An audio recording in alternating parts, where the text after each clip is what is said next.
In the unforgiving dust of the West, a single act of compassion can be a death sentence.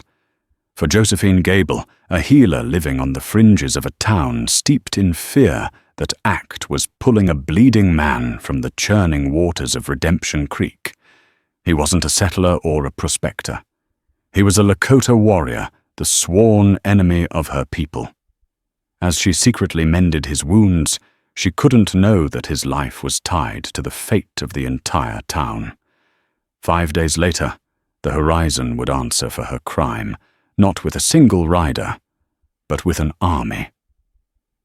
The sun beat down on Redemption Creek with the fury of a blacksmith's forge, baking the dust into a fine, suffocating powder. For most of the townsfolk, the oppressive heat was a reason to seek shelter in the dim, stale air of the saloon or the general store. But for Josephine Gable, it was a time of quiet opportunity. The potent herbs she needed for her tinctures and salves seemed to offer up their most potent selves under the relentless glare of the afternoon sun. Her basket, woven from river reeds, was already heavy with yarrow and wild bergamot as she made her way to the cottonwood grove that shaded the town's namesake creek. This was her sanctuary, a place where the judgment of Redemption's citizens couldn't reach her. They called her the Herb Witch in hushed tones, yet they never hesitated to knock on her door when a fever spiked or a wound festered. She was a necessary strangeness. They tolerated a woman who lived alone on the edge of town and understood the earth in a way that made them both grateful and deeply uneasy. A flash of color near the water's edge caught her eye, a vibrant blue that had no place among the muted greens and browns of the riverbank. It was followed by a flicker of scarlet. Curious, she set her basket down and crept closer, her worn leather boots making no sound on the damp soil. As she parted a curtain of weeping willow branches, her breath hitched in her throat. It was a man half submerged in the shallows, his body caught against a tangle of roots. A magnificent headdress of eagle feathers, adorned with the striking red and blue beadwork she'd seen from a distance, was snagged on a branch nearby. But it was the crimson stain blooming in the water around him that sent a spike of pure ice through her veins. He was Lakota, and he was bleeding to death. Fear, cold and sharp, was her first instinct. Sheriff Bartholomew Kane's words echoed in her mind, delivered from the saloon porch just 2 nights ago.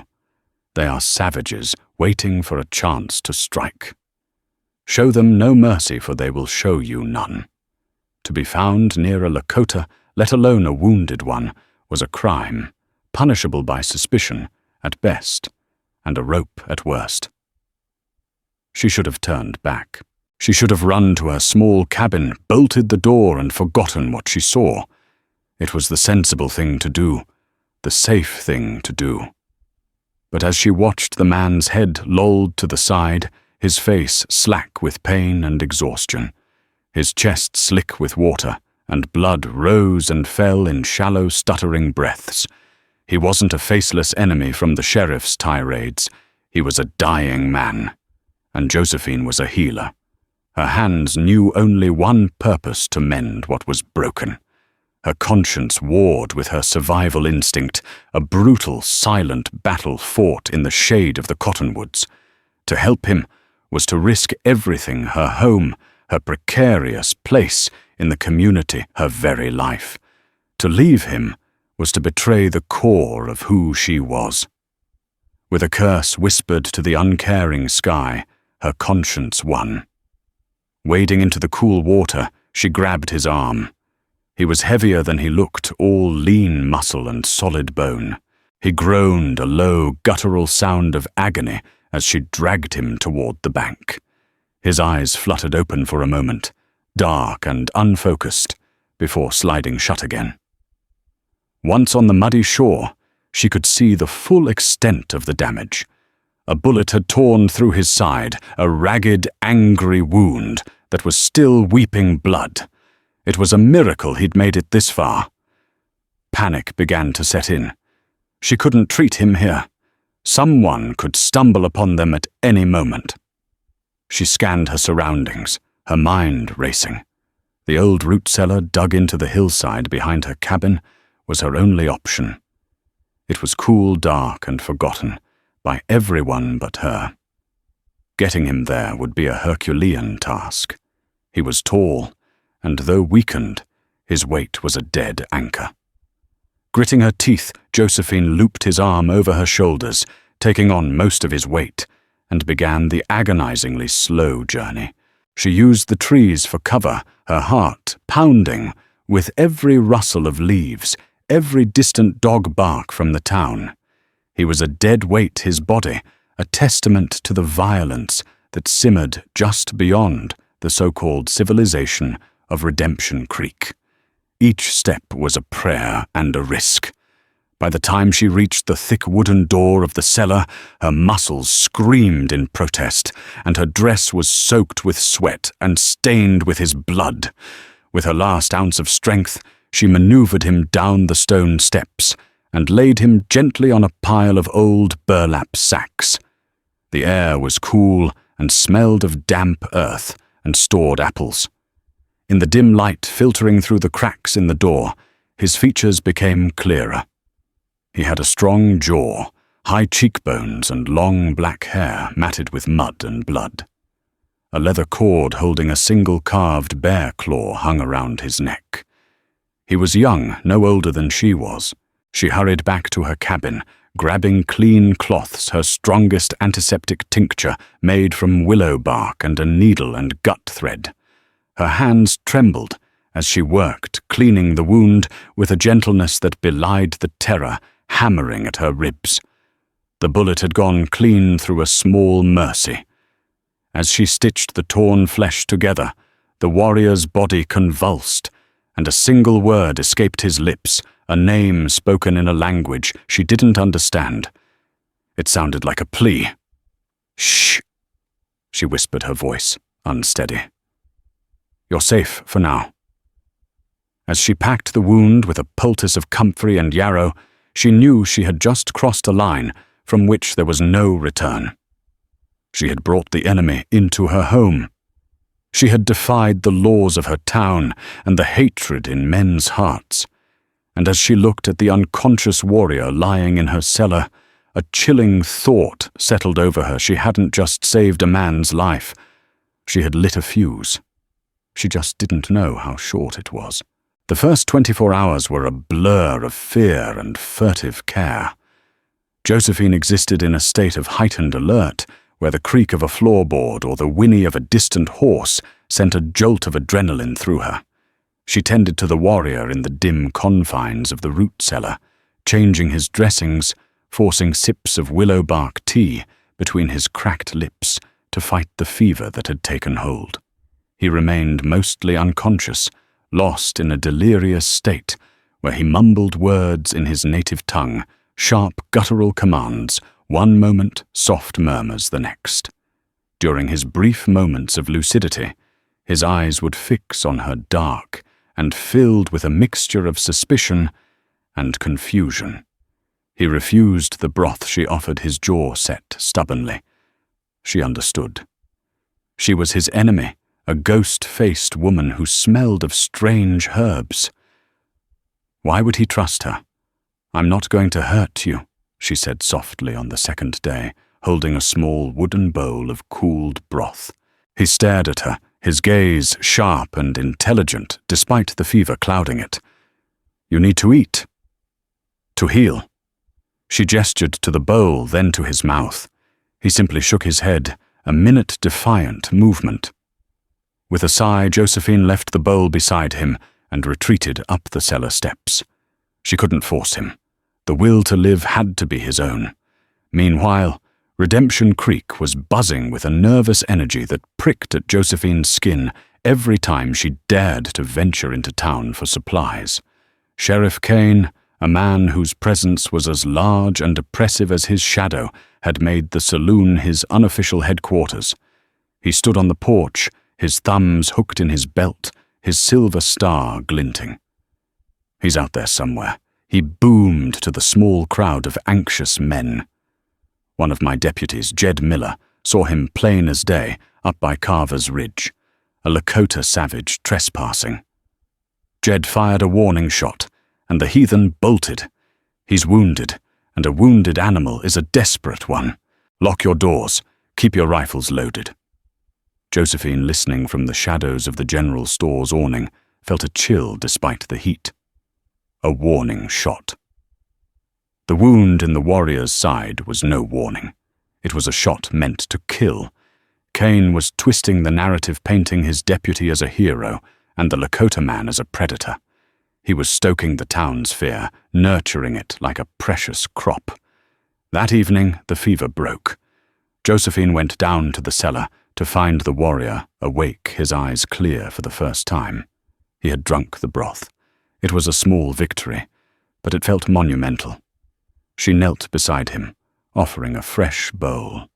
He took it this time, his hands surprisingly steady, and drank it down without meeting her gaze. When he was finished, he looked at her, a silent question in his eyes. "I am Josephine," she said, pointing to her chest. He watched her, his expression unreadable. Then he touched his own chest, his voice raspy but firm. "Wanbli." The name sounded like the wind over the plains, strong and untamed. "Wanbli." She repeated it softly, a secret shared between them in the cool, earthy dark.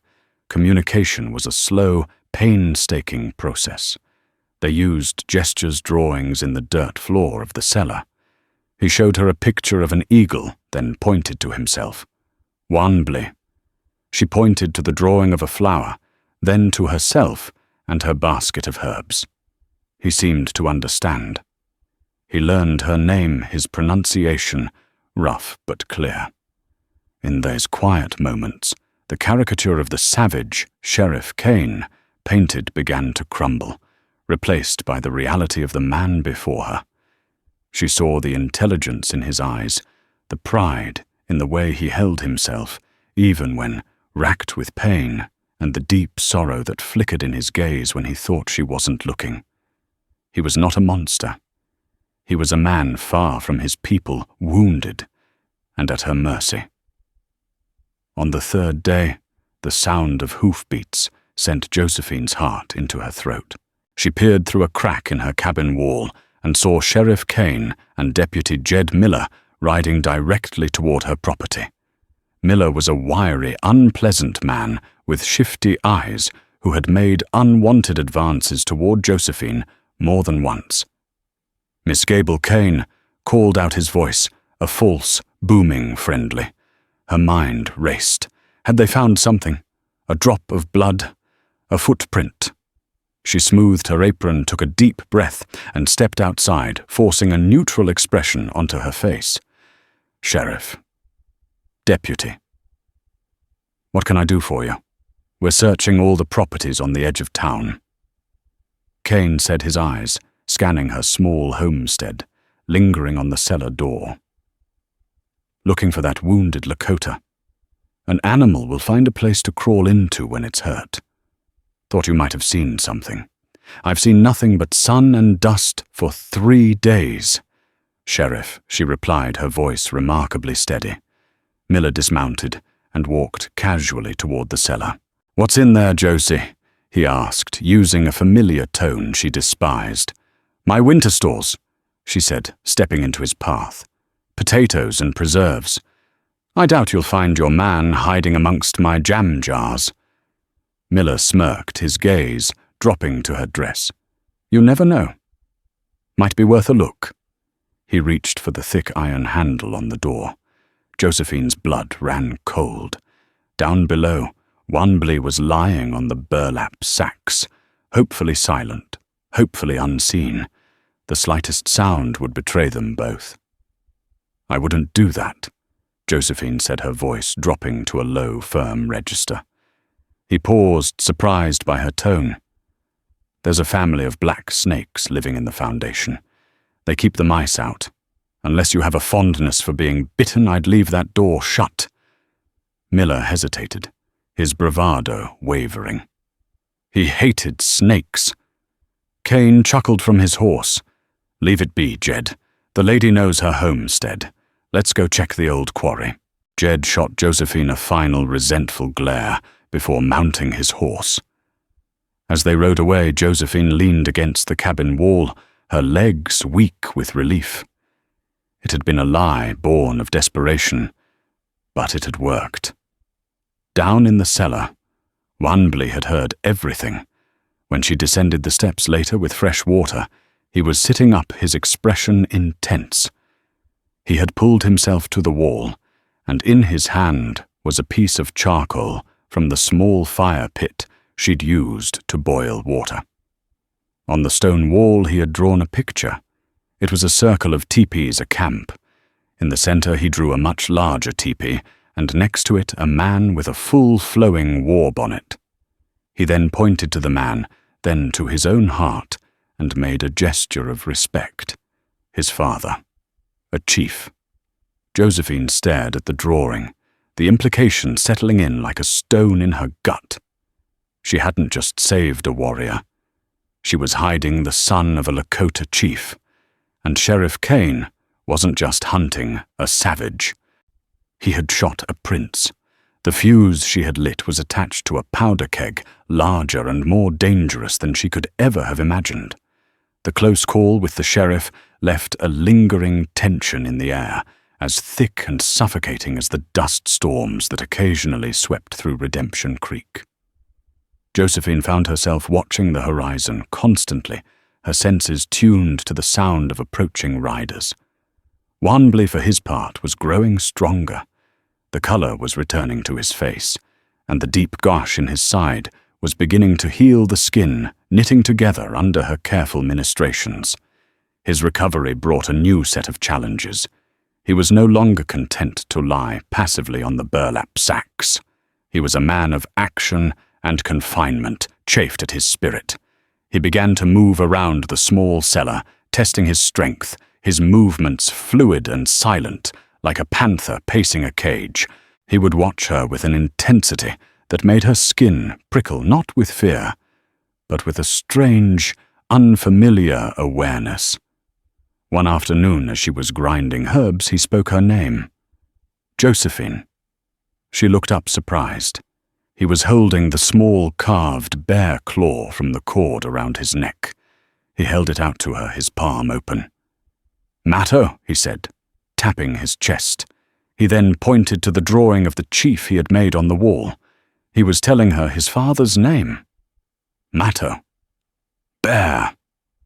She reached out and let her fingers brush against the polished claw.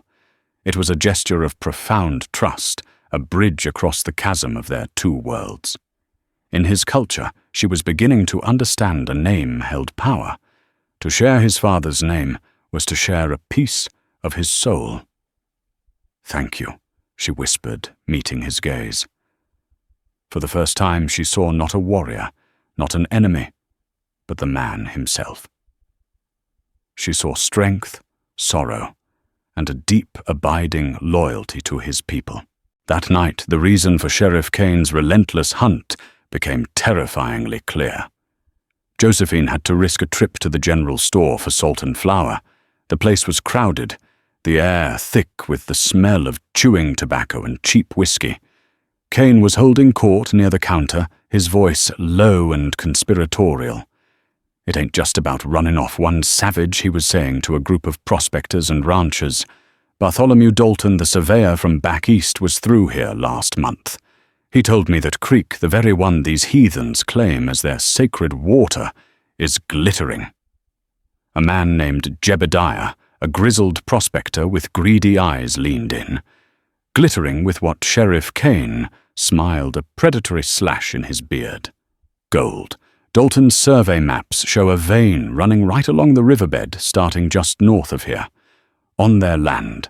But if they break the treaty, if they prove they're hostile by attacking us— He let the sentence hang in the air, the implication as heavy as a coffin. The army would have to step in. Jebediah finished his voice, hushed with avarice. They'd push the Lakota out, and the land would be opened up for claims. Exactly, Kane affirmed. That warrior attacking Deputy Miller is the justification we need. We find him, we make an example of him, and we provoke a response. It's for the good of this town, for progress. Josephine felt sick. It was all a lie, a greedy, murderous lie. Wanbley hadn't attacked anyone. He was shot so Kane could steal his people's land. He was a pawn in a deadly game for gold. She backed out of the store, her heart hammering against her ribs. Kane wasn't just a prejudiced lawman. He was a cold-blooded conspirator, willing to start a war for personal gain. She returned to the cabin with a new sense of urgency. Wanbley had to get away. He had to warn his people. She tried to explain, her hands moving frantically. She drew a picture of Kane, then a picture of a mountain with glittering specks in a river. She pointed to Wanbley, then made a gesture of running of escape. He understood immediately. His face hardened, the soft trust in his eyes replaced by the cold fury of a warrior who has been wronged. He knew the greed of the white man. He had seen it consume land treaties and lives before. He stood up, his body still stiff with pain, and tested his weight on his injured side. He was not fully healed, but determination burned in his eyes. They began to plan. He would leave under the cover of the next new moon, just 2 nights away. The darkness would hide his escape. Josephine packed a small leather pouch for him, with dried meat, a small tin of her strongest healing salve, and a water skin. Every moment they spent together was now charged with a bitter-sweet finality. The fragile piece of the root cellar was about to be shattered. On the last afternoon, as a storm gathered on the horizon, Wanbley did something that surprised her. He took a piece of charcoal, and on a clean section of the cellar wall began to draw. He drew the story of his people, of the vast plains, the thundering buffalo herds, the sacred Black Hills. He drew his family, his father Matto, and a woman with a gentle face, his mother, and a young girl, his sister. He was showing her what he was fighting for. He was showing her the world she had saved him for.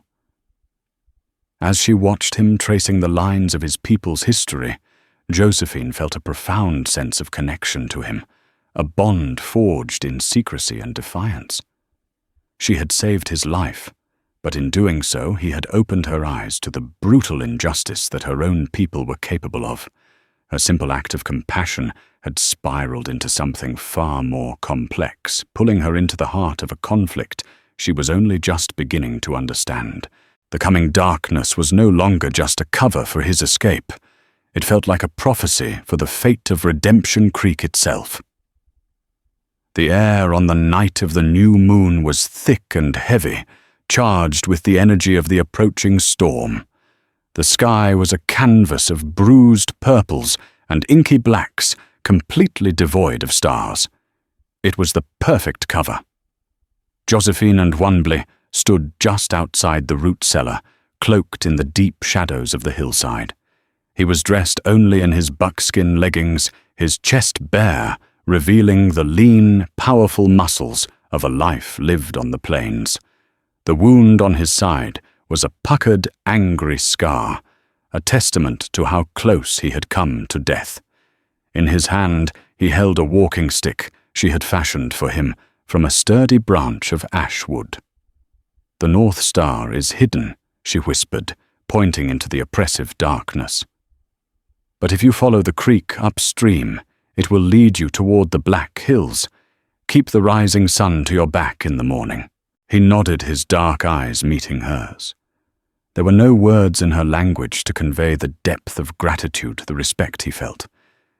Instead, he reached out and gently touched the braid of hair that fell over her shoulder. It was a gesture of profound intimacy, a silent acknowledgement of the bond that had formed between them in the earthy darkness of the cellar. "Josephine," he said, his voice a low rumble. He then touched his heart. It was a simple, powerful message. You are in my heart. A lump formed in her throat. Go safely, humbly she breathed. He gave her one last, lingering look, then turned and melted into the darkness. She watched until his form was completely swallowed by the night, a ghost disappearing back into the wilderness where he belonged. A profound sense of loss washed over her, so sharp and unexpected, it stole her breath. She was alone again, but the silence of her homestead now felt heavier, emptier. She retreated inside her cabin, the weight of the last 5 days pressing down on her. The secret was over. He was free. But as she cleaned the last traces of his presence from the cellar, erasing the charcoal drawings from the wall, she couldn't shake a feeling of deep-seated dread. The feeling was prophetic. What she didn't know was that they had been watched. Deputy Jed Miller had not forgotten the sting of Josephine's dismissal. Her defiance, her clever lie about the snakes, had gnawed at him. He was a man who saw ownership where others saw respect, and he considered Josephine Gable a prize that was inexplicably out of his reach. He'd taken to watching her cabin from a distant ridge, fueled by suspicion and a vindictive jealousy. He'd seen her sneaking to and from the cellar at odd hours. He had seen the flicker of firelight through the cracks in the door. Tonight, his patience had paid off. From his hiding place in the scrub brush, he had seen the 2 figures emerge from the cellar. He had seen the Lakota warrior, alive and recovering. He had seen the tender, undeniable farewell between them. Rage, hot and righteous, coursed through him. She hadn't just lied to him. She had harbored the enemy. She had betrayed her town, her people, and him. He scrambled back to his horse, his mind already racing. This was his chance. This was how he would finally earn Sheriff Kane's respect. This was how he would see Josephine Gable humbled. He rode into town like a man possessed, the thunder beginning to rumble overhead, mirroring the storm in his heart. He kicked open the saloon doors, rain plastering his thin hair to his scalp. Sheriff Kane was at a table, a half-empty bottle of whiskey before him. Sheriff Miller gasped, breathless. It was her Josephine Gable. She had him all along. Kane looked up, slowly, his eyes narrowed. What are you babbling about? Miller the Lakota.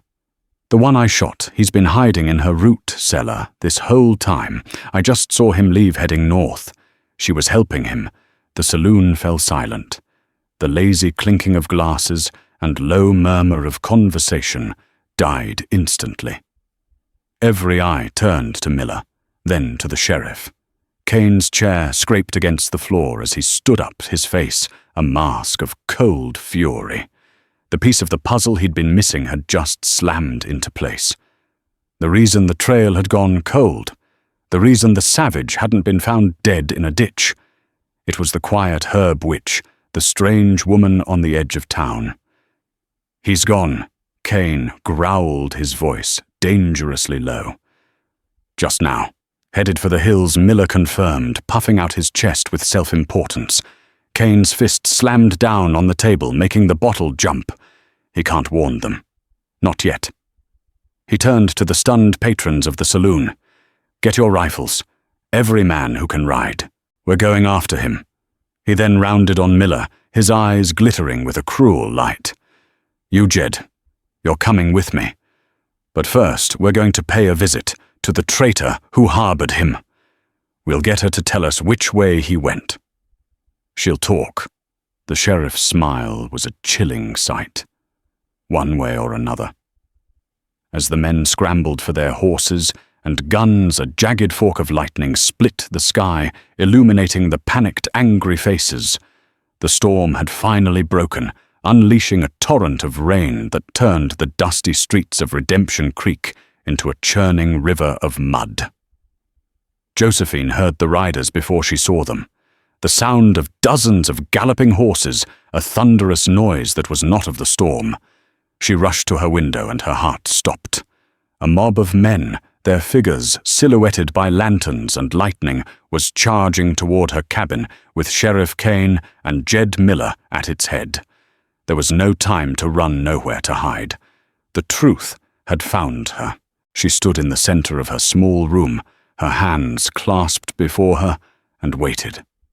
The door burst open with a splintering crack, and Sheriff Kane filled the doorway, his face contorted with rage, rainwater dripping from the brim of his hat. The reckoning had come. The mob poured into Josephine's small cabin like a foul tide, overturning her table of herbs, smashing dried bunches of flowers, and trampling the quiet order of her life into chaos. Sheriff Kane stood in the center of it all, a malevolent giant, his eyes burning with a righteous fire. "Where is he headed, witch?" he snarled, grabbing her by the arm. His fingers dug into her flesh like talons. Josephine flinched, but held his gaze, her own eyes blazing with defiance. She would not give him Wanbley. She would not be the instrument of his death. "I don't know what you're talking about." A sharp backhand from Kane sent her stumbling against the wall, the impact rattling her teeth. The metallic taste of blood filled her mouth. "Don't lie to me," he roared, his face inches from hers. Miller saw everything. "You've been hiding that savage for days. You betrayed this town." "You're the betrayer." She spat her voice, trembling with a mixture of fear and fury. "You shot an innocent man to start a war for gold. You're the savage here, Bartholomew." The use of his full name seemed to enrage him further. He signaled to two of his men, "Tie her up. We'll take her with us. Maybe seeing her in the town jail will remind everyone what happens to traitors." Rough hands bound her wrists behind her back with coarse rope that bit into her skin. They dragged her out of her violated home and threw her unceremoniously onto the back of a horse. The world was a dizzying, rain-soaked blur as they rode back toward the center of town, the mob's angry shouts mingling with the roar of the thunder.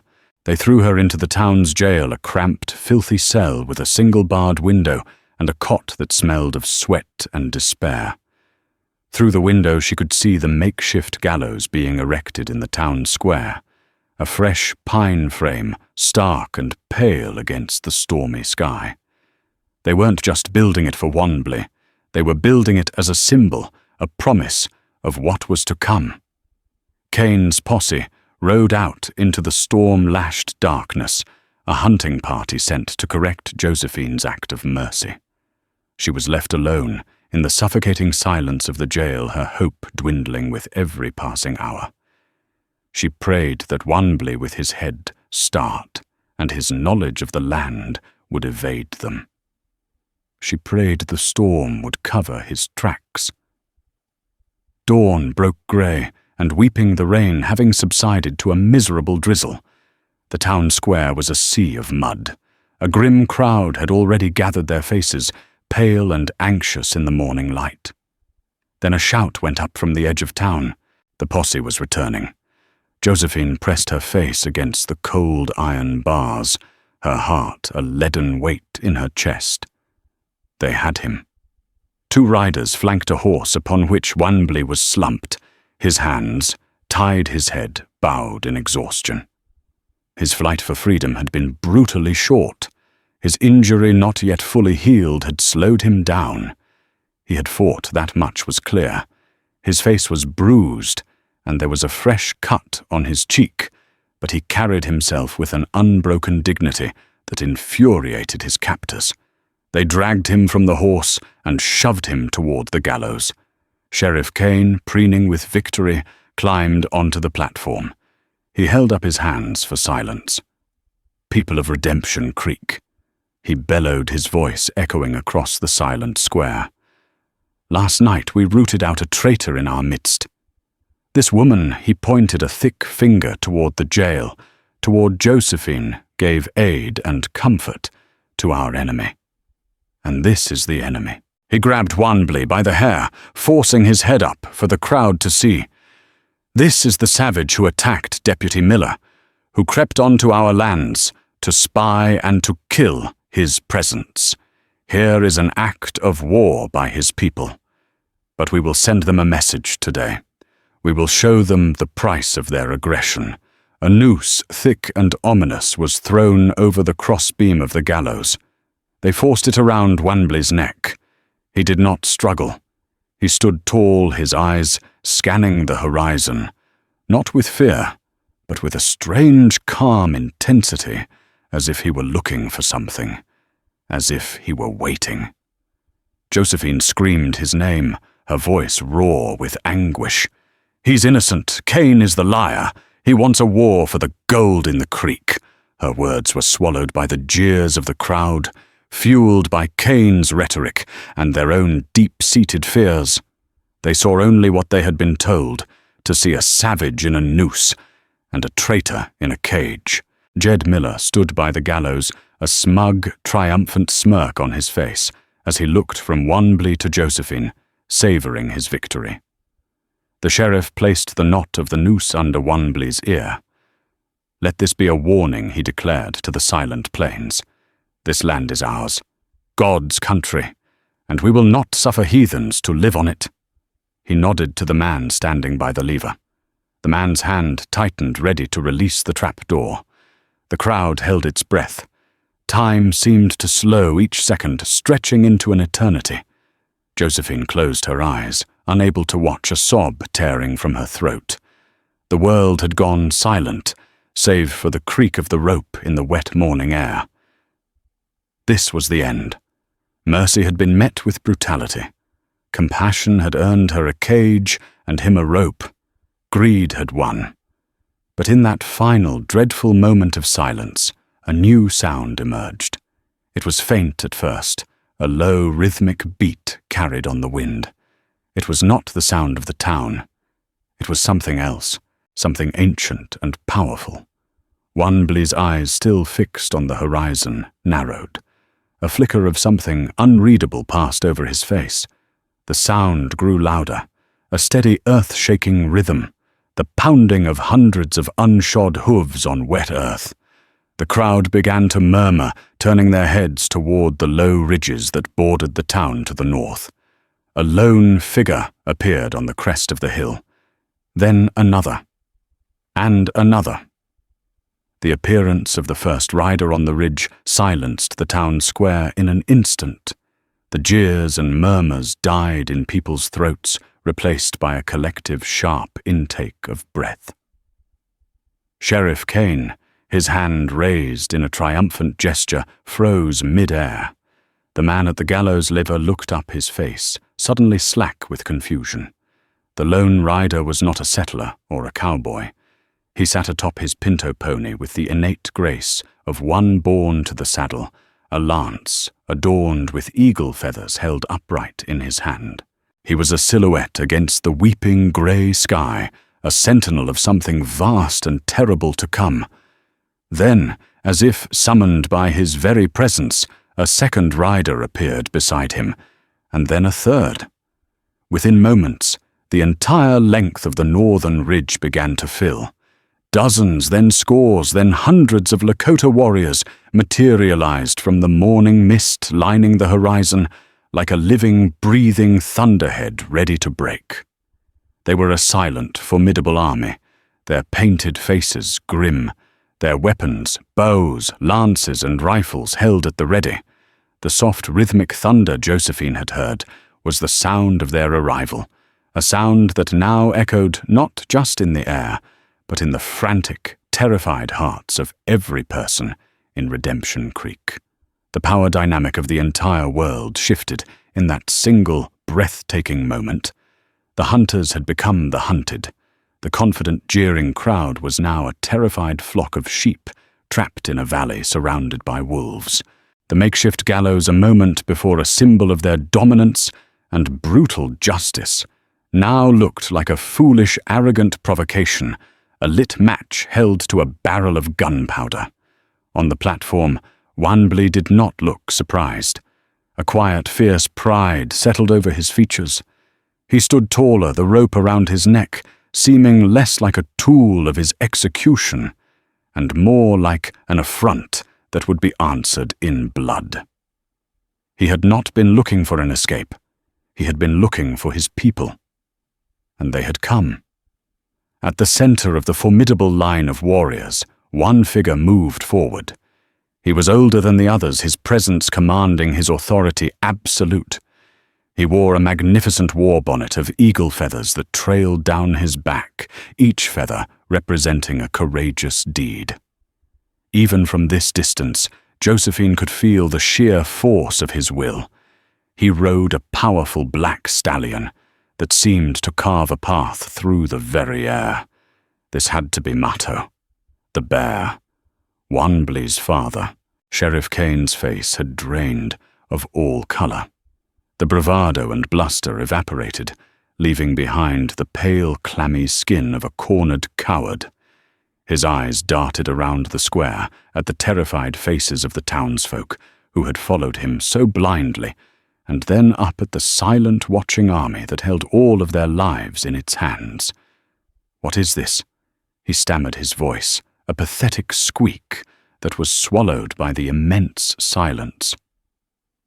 Deputy Miller, standing near the gallows, began to back away, slowly, his smugness replaced by raw animal panic.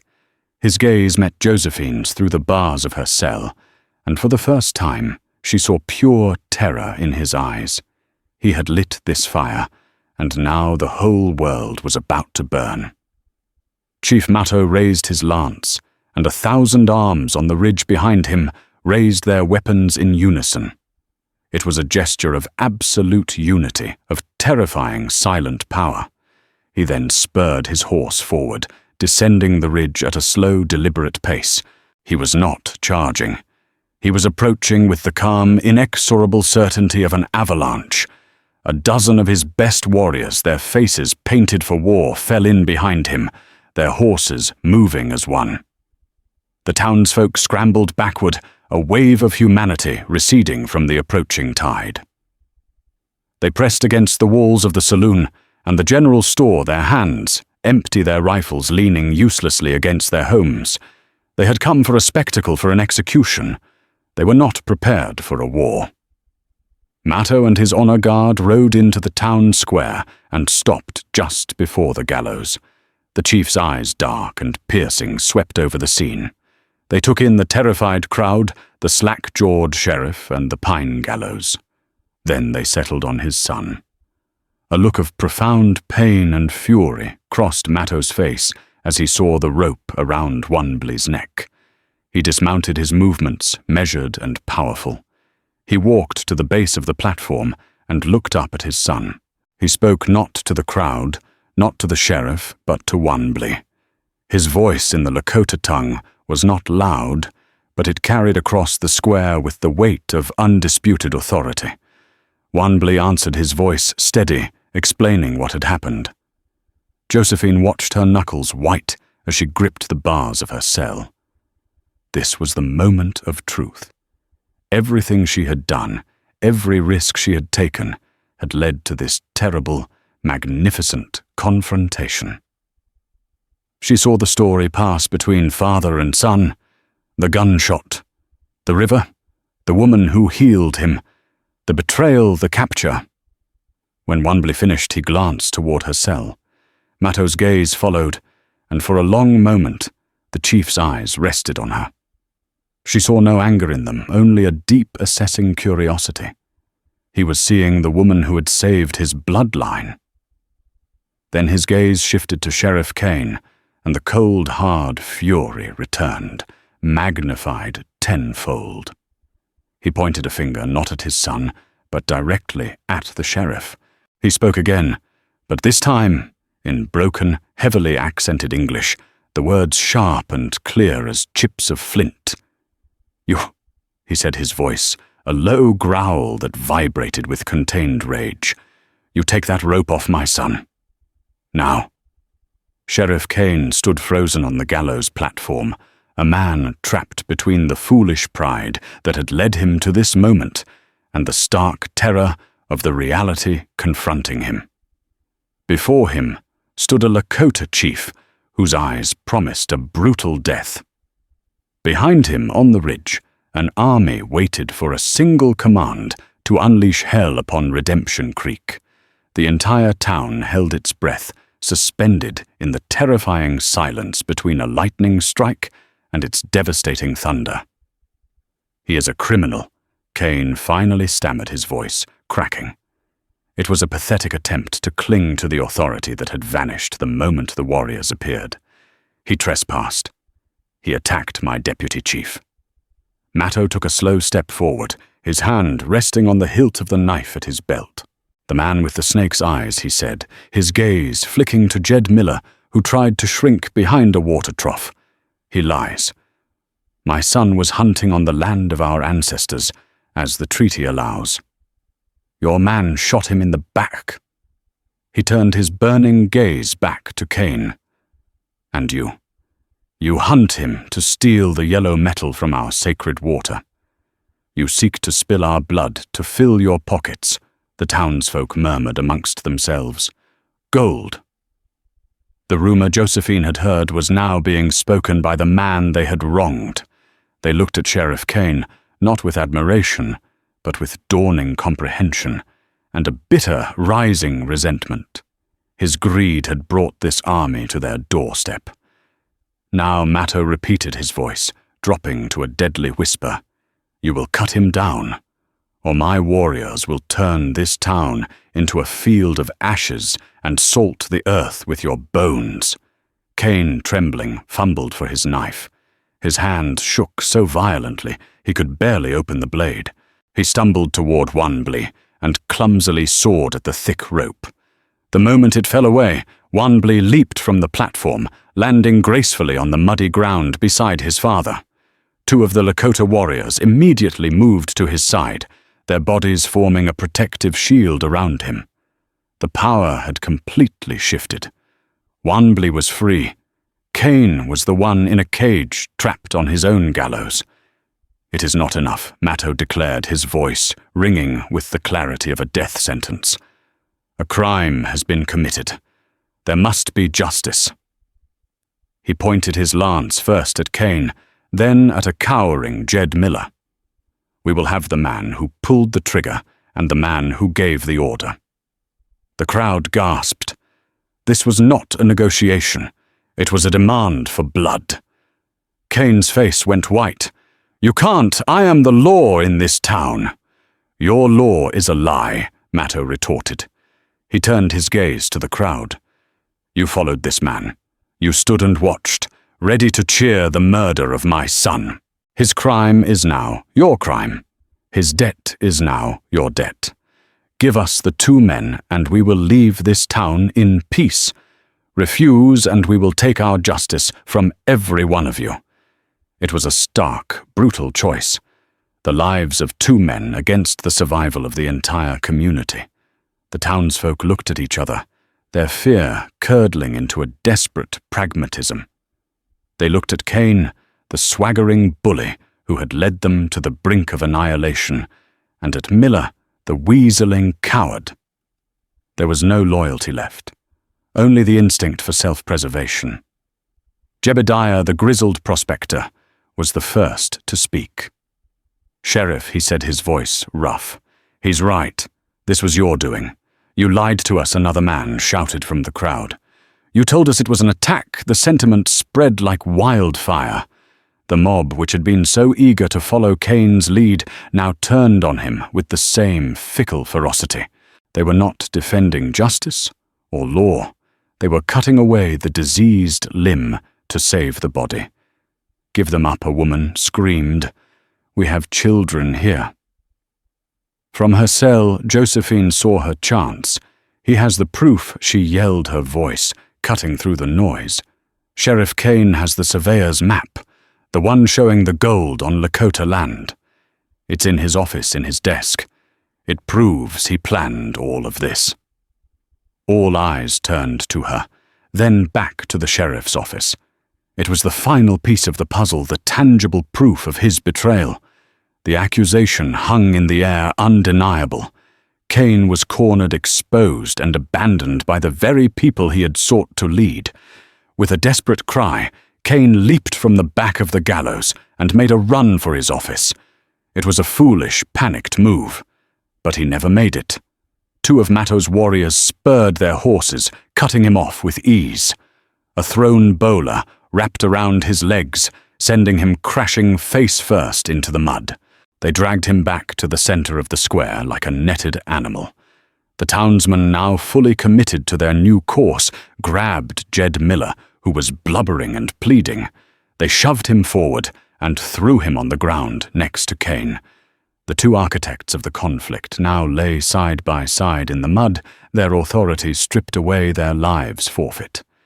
Matto looked down at them with cold satisfaction. Justice would be served.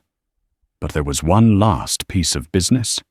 He walked to the jail, the crowd parting before him. He took the ring of keys from the hook on the wall and unlocked Josephine's cell himself. He stood before her, the great chief, his expression unreadable. "You saved my son." He said the words a statement of fact, not a question. He was a dying man. Josephine replied, her voice quiet but steady. "I am a healer. You showed courage when your people showed only greed and fear," Matto stated. He looked around at the town with disdain. "This is no place for a woman with a brave heart." He extended a hand. "Our camp is a day's ride from here. We will treat you as an honored guest. You will be safe with us. Come." It was an offer that was also a choice between two worlds. She could stay here in Redemption Creek, a town that would forever see her as a traitor, a town built on a foundation of lies and fear. Or she could leave everything she had ever known and step into the unknown with a people she did not know, but whose leader was offering her safety and respect. She looked at the faces in the crowd, the men who had been ready to watch her, hang the women who had whispered about her for years. She looked at her small, ransacked cabin. There was nothing left for her here. She met Chief Matto's gaze and nodded. "I will come." Taking his offered hand, Josephine Gable stepped out of the cage and into the light, leaving the mud, the greed and the judgment of Redemption Creek behind her forever. The warriors took Cain and Miller, their fates now sealed. As Josephine mounted the pony brought for her, she took one last look back, not with regret, but with the profound certainty that her act of compassion had not been a mistake. It had been her own redemption. Josephine's story didn't end in the dust of Redemption Creek. It began anew under the vast open skies of the Lakota nation. She rode away not as a prisoner, but as an honored friend, a bridge between two worlds. She found a life not of suspicion and fear, but of respect and community.